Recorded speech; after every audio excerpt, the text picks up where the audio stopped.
So a little while ago, I had one of my viewers comment a question to me on my channel. And he was asking, when are we going to see a return to the way the fan base used to be? Back when it was fun. Unfortunately, I feel like I have an answer to that question. It's just that's probably not the answer you want to hear. There isn't any going back. Not to the way things used to be, unfortunately. Because back when Star Wars first came out, we didn't have this massive means of communication we do now. We didn't have the internet, we didn't have cell phones. The level of communication we have now wasn't present to the general public back then. Ironically, all this technology that was invented to bring us all together has ironically been the cause of our division. Before, back when Star Wars first came out, if anyone was displeased, if anyone had any crazy toxic ideas, it was basically kind of self-contained. A guy could rant and rave all he wants to his friends and family, and maybe that would affect the 5 to 10 people in his little community that actually gave a crap. But other than that, if you lived in Washington and someone else lived in California that had those kind of toxic beliefs, you'd be blissfully unaware. So frankly, the reason why the fan base was so peaceful and friendly with each other back then had more to do with ignorance rather than genuine peace. Because today, now that we have all these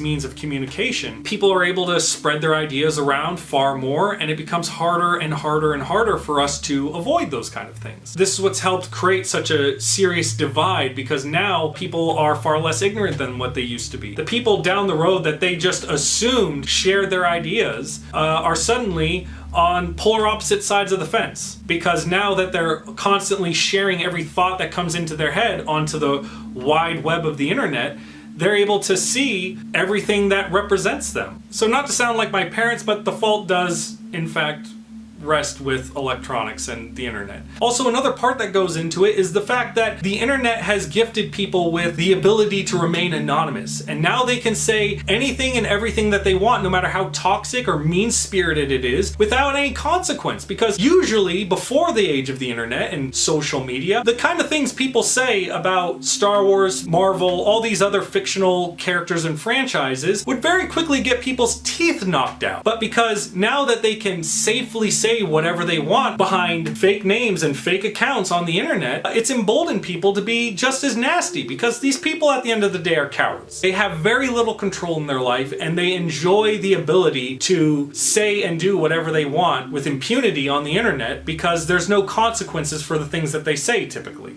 But what can you do about it, right? What are our options when we live in this world where we're now more connected than ever before? How do we get people to put aside their political differences and put aside all this toxic hatred and just communicate with each other like rational, reasonable adults? And unfortunately, the answer is you can't, really. It's sort of funny because when I first started this channel, I said to myself that this was not going to be a channel based in politics. It would be purely about talking about nerd culture, nerd-related things in the nerd culture. But as time has gone on, I've realized that politics are infused in everything. And just because I was ignorant of those things at the time doesn't mean they weren't always present. Now that I'm aware of it, it's just become almost impossible for me to make a video without making some kind of statement that doesn't take any sort of political side. And maybe you're like me, that's just sort of politically neutral, and you can see pros and cons to both sides of things, to every side of things. It's just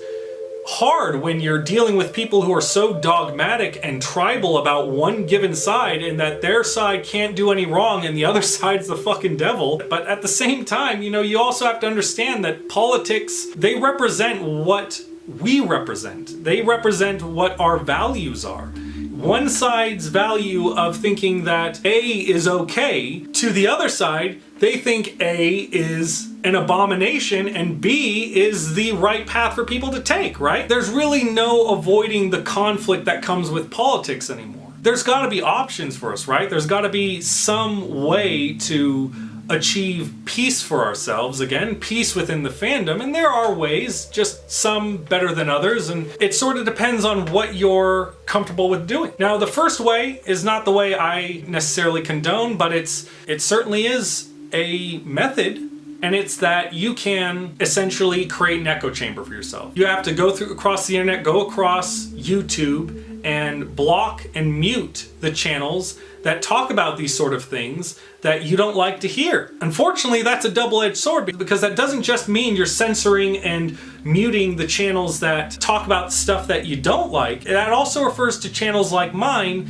that talk about those kind of channels that talk about the kind of stuff that you don't like, because it's still bringing it into your life. And really, that's just you avoiding the problem and not addressing it. And I feel like that's not the right path to take, because if you choose that path, then you're only letting the problem fester and get worse rather than addressing it. And eventually, no matter what, the problem's going to get so bad that it's going to creep its way back into your life, no matter what you've done to try and avoid it. What are you going to do when the day comes where you've muted all of the Fandom Menace channels, all the channels that you don't like to hear, and you're trying to have just a casual conversation with your friends, the people that you see in person all the time, about your love for Star Wars, only for them to start spouting out the same nonsense that the Fandom Menace or the other channels that you don't like have to say? Because maybe they're not doing what you're doing, and they're still being invested in the culture war or whatever it's called. But because there's no one else fighting for an opposing side of the ideology, they only have one side to hear, and that one side has warped their thinking into believing what they say is true. Are you just going to live your life alone, never interacting with anyone ever again, because you're trying to live in this safe echo chamber where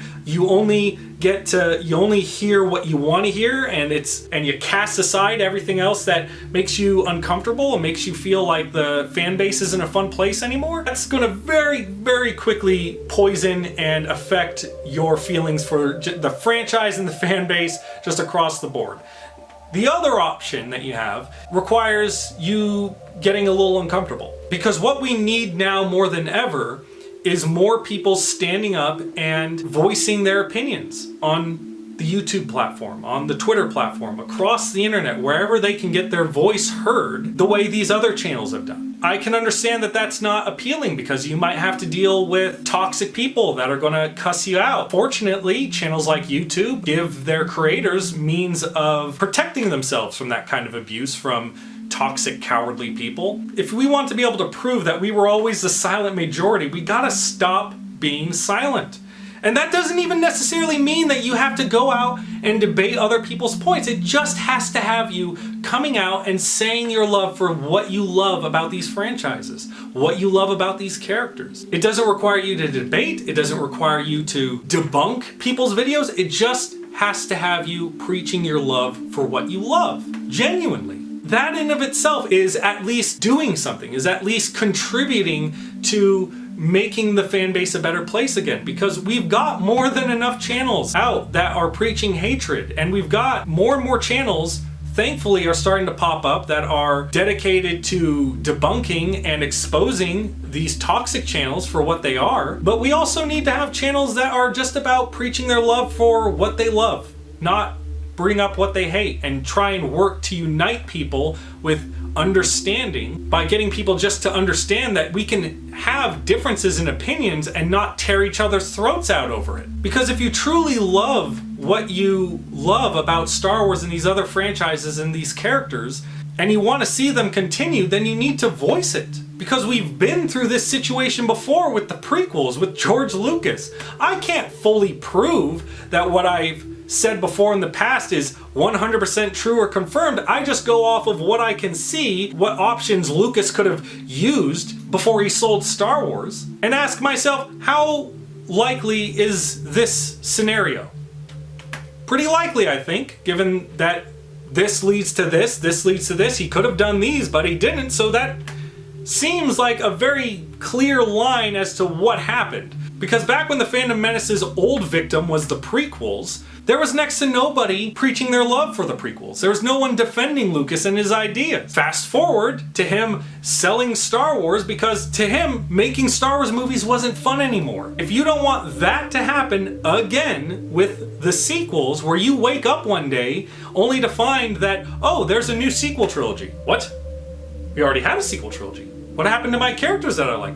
Oh, well, because next to nobody was out defending these characters and defending the stories. The studios, who were only concerned about making money, basically just looked around and went, oh, well, there's no one defending these characters and these stories. Clearly the fan base doesn't like what's been going on. I guess our choice is to just give the fans what they want. So we'll scrap these ideas and we'll reboot the sequel trilogy. If you don't want that to happen, the time to speak is now, not when irreversible events have already transpired. It's hard.